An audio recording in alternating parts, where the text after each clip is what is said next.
خداوند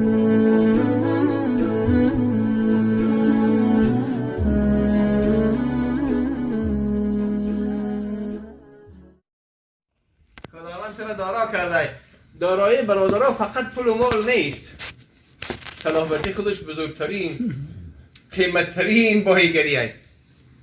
سلامتی خودش، عقل رسا خودش از همه رزق بهترینه. عقل رسا داره انسان، عقل رسا داره انسان. ببینید سلطان ابراهیم بن ادهم رضی الله عنه را حضرت میگه روز ازم بالکن قصرش میگه تماشا داشت، دید که یک مرد در قدی کوچه میگه در یک چهارراه پرتافته بود. مرد میگه دو چشم بینا نداشت، دو چشم بیناش خداوند گرفته بود، دو دست گیرا نداشت، دستاش گرفته بود، دو پای روان نداشت، پوستش سفید شده بود. از بالا تماشا داشت که مردم رهگذر دلشون میسوخت، دلسوزی میکردن، یکیش نیمی خرما در دهنش پیش میکرد، دیگر یک خود آب میریخت، دیگر فلان و فلان، همین هر کس هر کمکی میکرد. مرد چنان خرسان بود، خوشحال بود، چنان خدا را به شوق و ذوق یاد میکرد و شکرانه میکرد و در دوام همین ذکر خدا و شکر خدا چنان فریاد میزد، میگفت الحمدلله الذی عافانی مما ابتلا به کثیرا من خلقه. الحمدلله میگفت امروز خداوند امروز مرا عافیت داده از بسیار بیماری هایی که اکثری عباد چه اکثری بندگانش گرفتار او کر مبتلا به او بیماری ها. میگه حضرت سلطان ابراهیم دیگر از قصرش فرامد، گفت این مرد چی میگه؟ این مرد چی عافیت آمد نزدش؟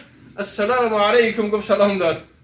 وقتی سلام داد این مرد که نه چشم داره نه دست داره نه پا داره، گفت و علیکم سلام و رحمت الله و برکاته یا سلطان ابراهیم ابن ادهم. گفت اتعرفونی؟ تو مرا میشناسی؟ گفت البته تو سلطان ابراهیم هستی، چه خاطر نشناسم؟ گفت از کجا میشناسی؟ از کجا مرا دیدی؟ گفت منذ عرفت الله، از روزی که من خدا را شناختم هیچ چیز از من پوشیده نیست، همه چیز میدانم تو سلطان ابراهیم هستی. حضرت گفت پاهات کجا شدن؟ گفت سرطان خورد ای سلطان ابراهیم، سرطان خورد و تمام کرد، بریدن. دستات کجا شد؟ سرطان خورد بریدن تمام کردن. چشمات کجا شد؟ چشمارم سرطان ضرر کرد، چشمارم کافتن و گرفتن. پوست تو چی شد؟ الحمدلله خداوند میخواد پوست سفید کرد. پس تو چی عافیت دیدی؟ مما عافاک یا فاقد نعمة البصر و یا فاشل الاطراف. چی تو در عافیت داد خداوند که نه چشم داری دنیا رو ببینی، پای داری جای روی، نه دست داری چیزی بگیری؟ چی عافیت داری تو؟ چه عافیت دیدی؟ گفت الحمدلله الذی، ای سلطان ابراهیم چیزی من دارم، بایگری من دارم تو نداری. بایگری من دارم تو چی عافیت کنی؟ بگو چی داری تو بایگری؟ گفت الحمدلله الذی وهب لی لسانا یذکره و قلبا سلیما یشکره. الحمدلله امروز خداوند دو نعمتی بزرگ بر من عطا کرد. زبانی که همیشه به ذکرش معطره، زبانی که همیشه معطر به ذکر شه، و قلبی که همیشه به شکر اویی. تو نداری. اینها را غنیمت بدانی. میگه بزرگترین بایگری ای، قیمتترین بایگری ای انسان نداره. بعضیش را هر کس نصیب نمیگرده. غنا که قبل فقر، گنه همه یک پروردگار این رزق بزرگ داده که زبانی معطر به ذکر باشه، زبانی پر از دشنام نباشه، قلبی پر از کینه و کدورت و بخل و حقد و حسد نباشه، قلب شاکر باشه، زبان ذاکر باشه. از این قیمتتر دیگر نعمت ها هست، بایگری هست. و فراغت قبل شغلی، وقتی فراغ پروردگار مراد میتیه، وقتی حرکت کن که قلبت به خاطر خدا فارغ کن. این فراغ هر خیل معنا کتی میآید. انسان هست که از خدا فارغه، انسانی هست که از خدا فارغه، قلبش از خدا فارغه، عشق خدا نیست، مهر خدا نیست، محبت خدا نیست، اخلاص نیست. خداوند از یک قلوب ما و شما را پناه بده. یعنی که فراغ از چی؟ از کار دنیا، مشغول به عشق خدا، به یاد خدا. این غنیمت بدان. ببین امروز این فرصت برای ما و شما دوباره باز آمد. فرصت آمد که ما باز هم به رحمت خدا نزدیکتر کنیم. باز هم به رحمت خدا خود ما را نزدیکتر کنیم. چه خطری که میتونیم فرصت پروردگار داده، چه گناهی که حضرت ابن حاتم اصم رضی الله عنه میگه هر وقتی که در قلب احساس غرور پیدا میشد، احساس غرور در قلب میکرد، در حال میرفت میگه یک مقدار کفن میخرید از بازار، منتظر میشد، به طاقت به صبرانه انتظار میشد کی شب میشه. وقتی که شب میشد میبرد قبرستان میرفت، قبرستان میرفت میگه کفن میپوشید و یک قبری چوکیده میدرمد تا سحر فغان میکرد رب ارجعون رب ارجعون رب ارجعون لعلی اعمل صالحا فيما ترکت. خدایا امر کن ملائکته مرا به دنیا بازگردانند، مرا به دنیا بازگردانند، شاید نفری که در حاضر که حیاتش وقتی موفق نشد، وقتی مرگم همین سخن میگه شاید من عملی نیک به جا بیارم. لعلی، لعله به معنای شاید میگه، شاید بکنم. خودش باوری نداره که همین دوباره انجام میده یا نه، توبه میکنه یا نه، نماز و روزه موفق میشه یا نه، خودش باور میگه شاید بکنم، مرا به دنیا بازگردانن. وقتی صبح میشد میگه پیش از نماز بامداد میبرم از قبر رو، میگه خاک ها را از بدنش میتکیده، میگه یا حاتم اصم طلب کردی رب رجعون، گفته بین پروردگار تو را بازگردان به دنیا، احتیاط باش دیگر گناه نکنی که شاید این بار خداوند دیگر چی تو را به دنیا باز نمیگردونه و دعای تو را قبول نمیگردونه. ببینیم برادران، این فرصت امروز پروردگار داد، نشه که ما و شما این فرصت ها را از دست بدیم دوباره. یک سال مردم بینید در این خانه های خدا بروی مردم پوشیده بود، مردم نمیتونستن خانه خدا بدرایند، خداوند از مهمانیش منع کرده بود. به چی خاطر؟ به خاطری که از خود ما گذشت. الله عزوجل چی میفرماید؟ ما اصابکم من مصیبت فبما کسبت ایدیکم. از خود ما ناشکری ها گذشته بود، ناشکری ها را ما کردیم، انجام دادیم، خداوند متعال منع کرد ما و شما را. دری خانه هاشو پوشید، نشوه که پروردگار دروازه رحمت شو روحان پوشه، نشوه که پروردگار پرده کرده باشه که دروازه توبه شو پوشیده باشه. پروردگار امروز فرصت داده، دروازه رحمتش گشاده، دروازه توبهش گشاده، تا که ما او دروازه رو بخفیم. بعد او دروازه رو با بخفیم، دروازه رحمت خدا رو از دست ندیم، دروازه توبه رو از دست ندیم. ایره پروردگار برای ما و شما با واسطه حبیبش بر ما بیان میکنه تا که ما و شما بدانیم که 5 نعمتی قیمتی که به یگان مال دنیا خریده نمیشه، ایره غنیمت بدانیم. برادران اسلام، ببینید چه مقدار نعمت های بزرگ در مصر. شیخ هست بسیار یک واعظ مشهوری مصر، شیخ محمد صاوی، حضرت حکایت میکنه، میگه ماه رمضان در شهر الکساندری مصر، زیاد فهمدگی هستین در تاریخ ها هم خوندین، بعضی ها شاید رفتگی، میگه در همون شهر الکساندری مصر، میگه مسجدی که من خود امام هستم، میگه هر ماه رمضان چگونه که عادت مردم ما بود که یک فطیر خمیر زیر کش میکردن، مسجد میرفتن، موسفیدا میشیشتن، همون مردم هم خیلی عادت ها بود. میگه ماه رمضان طعام به حد زیاد میشید، همه طعام ها اسراف میشید، طعام اسراف میشید. رمضان گذشته نه که همه جا همین ویروس و کرانتین بگیم، رمضان پیشترش میگه من مسئولای مسجد جمع کردم، گفتم یک جدول ترتیب میتیم، نوبت همین مادرایی که طعام میپزن به نوبت بپزن. میگه یک مادری 82 ساله بود به نام ام کریم میگفتن، مادری کریم. میگه نوبت هوای شب 27 آمد. اکل این جدول من میگه در همین دهه آخیر که مردم همه اعتکاف میشینن در مسجد، وجود یک نفر 2 نفر نمیشینن، صدها نفر در مساجد میشینن اعتکاف. فقط همون ده آخر وجود فقط صحبت های و درس ها هم میخید. میگه همین ام کریم میگه نوبت شب 27 اومد. میگه صبح بر وقت همون میگه روز 18 میگه جدول برآمد. ام کریم میگه نزد من اومد، گفت شیخ چی به این کار کردیم؟ گفتم میگه چه مادر جان چی شد؟ گفت میگه که نام من برای چی شب 27 موندین؟ گفتم میگه که ماشاءالله آخه شب 27 من که نمیدونم که شب 27 که بهترین شب داخل و شب قدر این قطر دنیای اسلام اینو تعزیز میکنم تقدیس میکنه. این گفت نه من نمیخواهم، من نمیخواهم شب 27.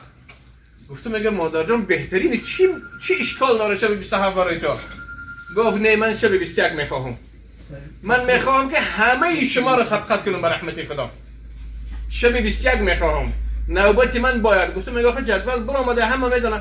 گفت مگر در همین مسجد از همه کلان من نیستم؟ گفتم میگه بری باید سخنی من گذره. من شب 21 افطار ما و سحور ما من میتیم. میگه بسیار. همین مادر سخت ایستاد. میگه گفتم که همون خواهری که میگه می نوشتم چرا؟ گفتم میگه نام همین مادر شب 21. شب 21 میگه تمام اهل مسجد میگه افطار داد سحور داد، میگه با شیربرین دوش با این شیرینی هاش میگه مردم مهمان کرد و 21 نماز پیشین میگه جنازه ش خواندیم. 21 رمضان. ببین این حیات کفالت نداره.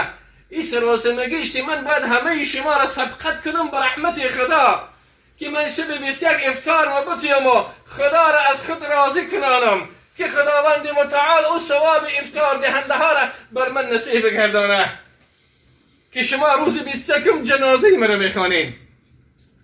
جنازه مرا میخوانین. ببینیم برادران، گفت مگه هر امکان نداره باید که من افطار ما در شب 21 کنم.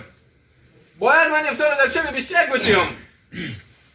مگر من از همه بزرگتر نیستم؟ بله مادر جان چی شد؟ شب 21 میگه شب 21 افطار داد سحور داد، میگه نماز بامداد خوانده، میگه رفت خانهش.